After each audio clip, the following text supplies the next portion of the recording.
Você já deve ter visto por aí que a Receita Federal está de olho nos seus Pix e também nas suas movimentações do cartão de crédito, principalmente com essas mudanças agora que passaram a valer a partir de janeiro de 2025. Então, nesse vídeo, vamos entender de um jeito simples o que mudou com essas novas regras da Receita Federal, qual o impacto disso na sua vida, entender se é algo para se preocupar ou se o pessoal está fazendo mais barulho, mais alarde do que deveria para uma coisa simples. E já te adianto que nem é tudo isso aí que muita gente está falando por aí. Para quem não sabe, aqui no Brasil a gente tem uma plataforma chamada e-Financeiro, uma plataforma que já vem lá de 2015 e que é uma plataforma que recebe dados de várias instituições financeiras e cruza esses dados, ou seja, é uma fonte de informações que é usada ali também pela Receita Federal. E daí vem a primeira mudança, que é a ampliação ali das instituições que fornecem esses dados ali para essa plataforma e-financeira. Hoje a Receita já recebe a maioria dessas informações das instituições mais tradicionais ali, dos bancos maiores que a gente tem, como por exemplo Bradesco, Itaú, Banco do Brasil, Caixa Econômica, então tanto faz se é público ou privado, ou seja, desses bancos maiores. E isso já incluía operações do Pix, operações financeiras, investimentos, seguros e vários outros serviços que você usa aí com esses bancos. Então agora outras instituições menores, conhecidas aí como instituições de pagamentos, também vão ter que fornecer essas informações, assim como os bancos tradicionais já faziam. Então outras empresas aí que onde você comprava alguma coisa, vendia alguma coisa ou fizesse alguma movimentação financeira, mas que não era exatamente um banco, também vão passar aí a fornecer essas informações. Vai valer aí para bancos virtuais, de administradores de carteiras,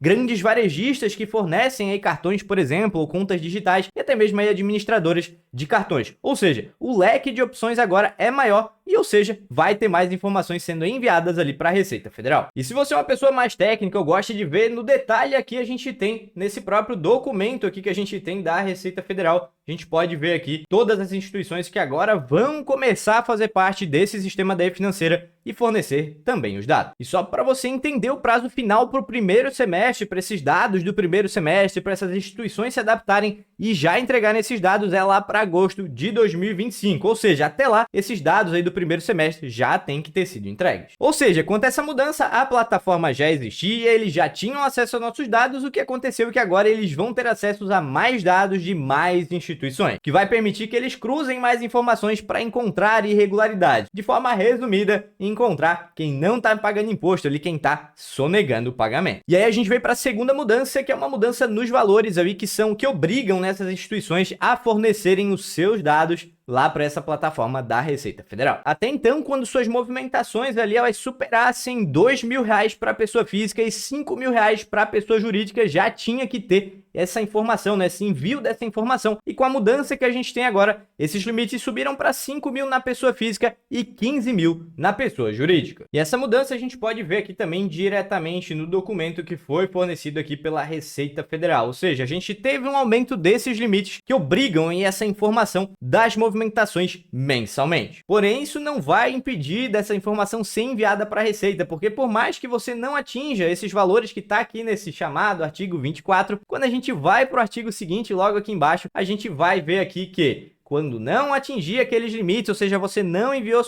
o banco ali, a instituição não enviou seus dados, que você não atingiu aqueles valores, ainda assim vai ter que enviar o acumulado anual ali no final do ano, até fala aqui embaixo que vai ser prestado ali em relação ao mês de dezembro, ou seja, vai enviar o ano inteiro as informações lá para a Receita Federal. Ou seja, não é porque não atingiu o valor que eles não vão ter acesso aos seus dados. Ou seja, o objetivo é cruzar mais dados para a Receita ter mais informações para te cobrar caso você vá lá, por exemplo, e faça sua declaração do imposto de renda e informe valores incorretos. Ou seja, estão apertando a fiscalização para evitar que mais pessoas soneguem imposto. Então, por exemplo, se tiver uma diferença muito grande entre o que você vai lá e declara na sua declaração lá de março de cada ano e o que foi enviado automaticamente ali para a Receita Federal por meio dessas plataformas, vai dar aí um problema para você. Isso sempre aconteceu, na verdade a Receita sempre teve essa malha fina. O que acontece é que agora eles aumentaram alguns bancos, algumas instituições a mais ali nessa carteira de informações que eles tinham sobre você. Então, se você, por exemplo, só usava lá um bancão já há muito tempo e nunca usou essas instituições pequenas, isso aqui na verdade não mudou nada, né? Porque a fiscalização de sempre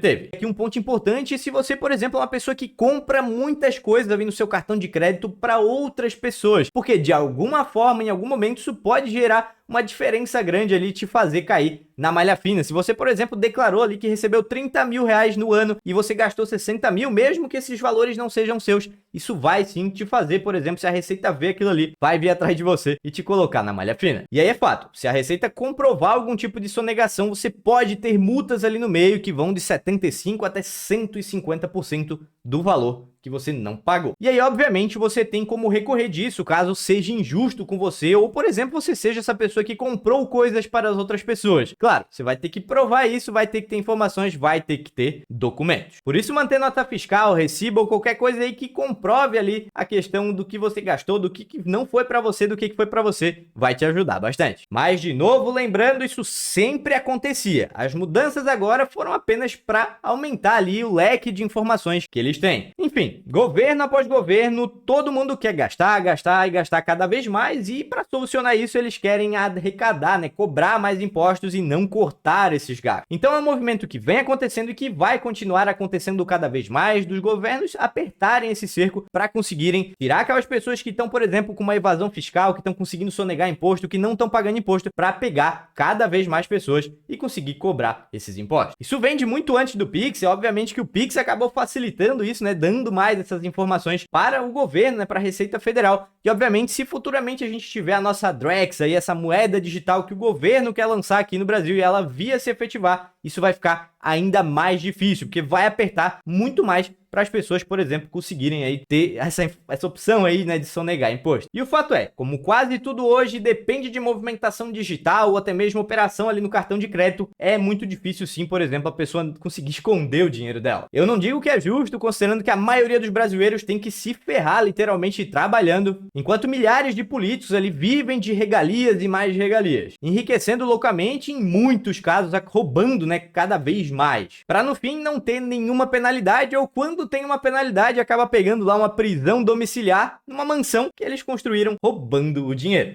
Ser brasileiro não é nada fácil, né? Então minha dica é que você se organize o máximo possível para evitar esse tipo de problema com a Receita Federal. A gente não pode simplesmente desaparecer com isso, né? Essa malha fina sempre existiu, só que eles vão cada vez mais ter acesso a mais informações para conseguir pegar mais gente. Então por isso que é muito importante guardar a nota fiscal se você conseguir, guardar recibo, guardar essas informações que facilitem você, por exemplo, se defender caso aconteça com você e principalmente se aconteça com você de forma injusta ali, que eles acabem trazendo um problema que você efetivamente não fez ali, como no caso de alguém que compra para outras pessoas. Mas se você está curioso pro caso dos investidores, até o momento nada muda, até porque a Receita Federal costuma lançar as novas regras se tiver alguma mudança lá perto da liberação do programa da Receita Federal ali para declarar o imposto de renda. E isso é feito, obviamente, lá no mês de março ali, para onde eles liberam essas informações e daí a gente vai saber, eu vou trazer vídeo atualizado aqui para explicar se teve alguma mudança. Eu não vou perder muito tempo nesse assunto porque não é o tema do vídeo, mas se você quiser ler aí, pausa o vídeo para ver quem precisa ou não declarar o imposto de renda que vai ter que ser feito lá sempre em março de cada ano e que tá se aproximando, né? Estamos aqui em janeiro, daqui a pouco tá chegando aí a próxima declaração do imposto de renda. E se você quer saber se precisa ou não precisa declarar, dá uma lida aqui. Se essas regras vierem a mudar, ou como eu disse, vou trazer um vídeo atualizado aqui. Pois é, galera, ser brasileiro não é nada fácil e realmente a gente pagaria imposto com orgulho se a gente soubesse que esses impostos sempre fossem bem aproveitados, né? Se a gente tivesse tudo da maior qualidade, não tivesse político roubando e não tivesse um monte de regalia para político, o trabalhador acaba não tendo. Mas até que alguma mudança muito grande aconteça em algum momento aqui no Brasil, a gente tem que conviver com essas regras, por isso que é muito importante entender. Não é nenhuma mudança que efetivamente vai mudar alguma coisa, ela vai mudar e vai afetar um pouco mais para quem movimentava muitas coisas por trás ali, não declarava tudo isso para a Receita Federal. Como eu disse, isso vai gerar um ponto ali para você, um ponto de atenção para você tomar cuidado, que agora a Receita Federal tem acesso a um pouco mais de informações suas, principalmente se você movimentava muito dinheiro por meio dessas contas e cartões de bancos menores e de instituições menores. Espero que eu tenha tirado todas as suas dúvidas. Não esquece de deixar o seu like aqui no vídeo. Também pode deixar nos comentários qualquer dúvida que você tiver que eu vou responder pra você. Espero te ver aqui no próximo vídeo. Um grande abraço e valeu!